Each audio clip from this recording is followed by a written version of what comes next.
Hi hello வணக்கம். இன்றைக்கி நம்ம சமையலில் பூண்டு கடையல். புது பூண்டு சூப்பராக இருக்கும், பாருங்கள். இது ரொம்ப நல்லது உடம்புக்கு. பூண்டு, தக்காளி, வெங்காயம் எல்லாம் போட்டு நல்லா வேக வச்சு கொஞ்சோண்டு புளி வச்சு கடைஞ்சி தாளித்து சாப்பிட்டோம்னா சூப்பராக இருக்கும். இதுக்கு முதல்ல எல்லாம் வதக்கணும். கொஞ்சம் எண்ணெய் பிடிக்கும், நான் கொஞ்சம் எண்ணெய் விட்டுருக்கேன். ஏன்னா இதெல்லாம் வதங்கினா தான் நல்லா இருக்கும். அதுக்காக கொஞ்சம் பெருங்காயம். எல்லாத்துக்கும் ஆயில் தான் தேவை, ஆயில் வேணும் முக்கியமாக. அப்புறமா இது புது மிளகாய், அதுக்காக கொஞ்சமாக வச்சுருக்கேன். நல்ல காரம், ரொம்ப காரமாக இருக்கும். நான் 6 மிளகாய் தான் வச்சுருக்கேன். இதெல்லாம் ஒன்றும் இல்லை, இதெல்லாம் வதக்கி நல்லா இந்த புளி பார்த்தீங்களா, நான் கொஞ்சம் புளி வச்சுருக்கேன். கொஞ்சம் மஞ்சள் தூள் போட்டு நல்லா வேக வைக்கணும், அவ்வளோதான். எல்லாம் சிம்பிளாக இருக்கும்.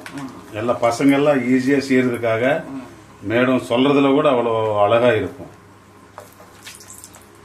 இப்போ பூண்டு போட்டுக்கலாம். முதல்ல பூண்டு தான் நல்லா வதங்கணும்.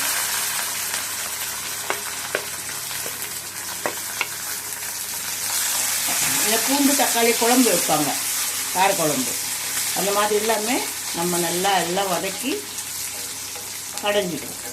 மெயின் பார்த்து பூண்டு தான் இதில். ஆமாம், பூண்டு. இந்த தக்காளி வெங்காயம் எல்லாம் சைடு. சரி, இந்த இவ்வளோ பூண்டுக்கு நான் 3 மிளகாய் தான் போட்டிருக்கேன். ஏன்னா புது மிளகாய் இருக்கிறதுனால உங்கள் காரத்துக்கு ஏற்ப நீங்கள் போட்டுக்கோங்க. நான் போட்டிருக்கேன். உங்களுக்கு இன்னும் கம்மியானா இன்னும் ஒரு மிளகாய் கம்மி பண்ணிக்கோங்க. வேணுமுன்னா இன்னொன்று சேர்த்துக்கோங்க. அது உங்களோட டேஸ்ட்டுக்கு. நான் எப்படி செய்யணுன்றது மட்டும், அந்த மெத்தடு மட்டும் நான் சொல்கிறேன். அந்த ரெசிபிக்கு என்னென்ன வேணும்ன்றது உங்கள் டேஸ்ட்டுக்கு ஏற்ப நீங்கள் புளி காரம் எல்லாம் நீங்கள் சேர்த்துக்கலாம்.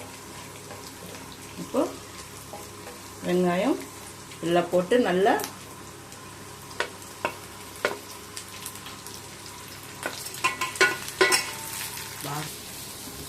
பார்த்தீங்களா, நல்லா வதங்கிடுச்சு. இப்போ குக்கரில் வச்சு நம்ம ஒரு 3 விசில் விட்டுக்கலாம். 3 விசில் வந்ததுக்கப்புறமா ஆஃப் பண்ணிவிட்டு அப்படியே நல்லா இதில் இந்த புளி பார்த்தீங்களா, நான் கொஞ்சம் புளி வைக்கிறேன். அப்புறமா உப்பு சேர்த்துக்கலாம்.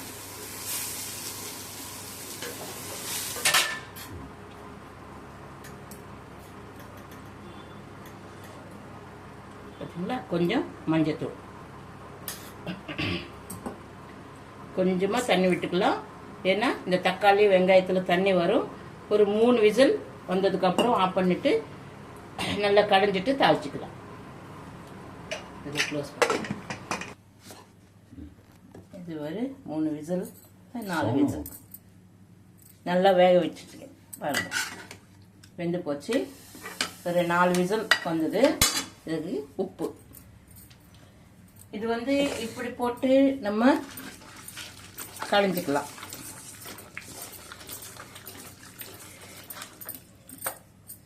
அப்படி இல்லை ரொம்ப நேரம் ஆகுது அப்படின்னாக்கா, எப்படியும் நமக்கு இருக்கு மிக்ஸி.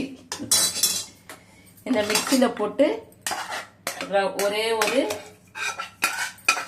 ஆனால் இந்த பருப்பு சட்டைன்னு ஒன்று இருக்கும் கடையிறதுக்கு, அதில் போட்டு கடைஞ்சாதான் சூப்பராக இருக்கும். ஆனால் இப்போ இதில் நான் போட்டு ஒரே ஒரு பார்த்தீர்களா,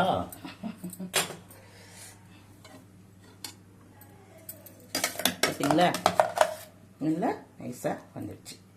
இதுதான் பூண்டு கடையல் அப்படின்னு சொல்லுவாங்க. இது உடம்புக்கு ரொம்ப நல்லது. பூண்டு, பெருங்காயம், காஞ்ச மிளகாய், தக்காளி, வெங்காயம். இதுக்கு தாளிக்கிறதுக்கு இதில் ஒரு 4 ஸ்பூன் போட்டு நல்லா வதக்கிருக்கிறோம். அதனால் இப்போ 2 ஸ்பூன் போதும். ஏன்னா இதில் போடுற எண்ணெய் இதுக்கு அதுக்கும் சரியாக போயிடும். இதுக்கு ஒன்றும் தாளிக்கிறதுக்கு இன்னும் வேணால் வெறும் கடுகு மட்டும்தான்.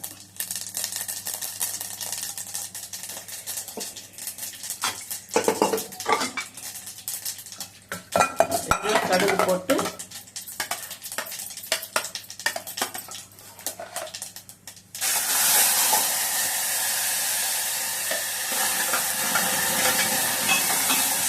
அவ்வளோ டேஸ்ட்டாக இருக்கும். இது பூண்டு குழம்பு அது வேறு.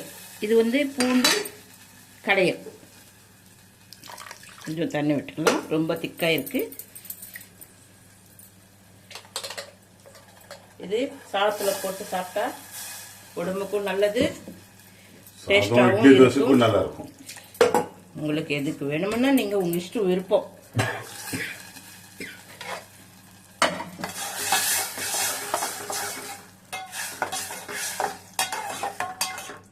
பார்த்தீங்களா, இதுதான் பூண்டு கடையல். சூப்பரான ஸ்மெல் வருது.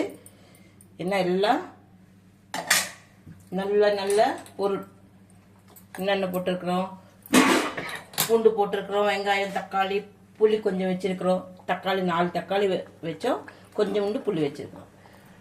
உப்பு நான் போட்டது போதும், எல்லாமே கரெக்டாக இருக்குது. நீங்கள் பார்த்துக்கிட்டு உங்களுக்கு எது கொஞ்சம் ஜாஸ்தி வேணுமோ அது நீங்கள் முதல்ல சேர்த்துக்கோங்க. கடைசி வரைக்கும் ஸ்கிப் பண்ணாமல் பார்த்தீங்கன்னா தான் உங்களுக்கு நல்லா புரியும்.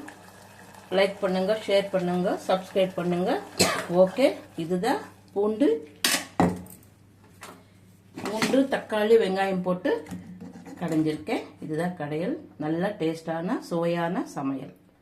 ஓகே.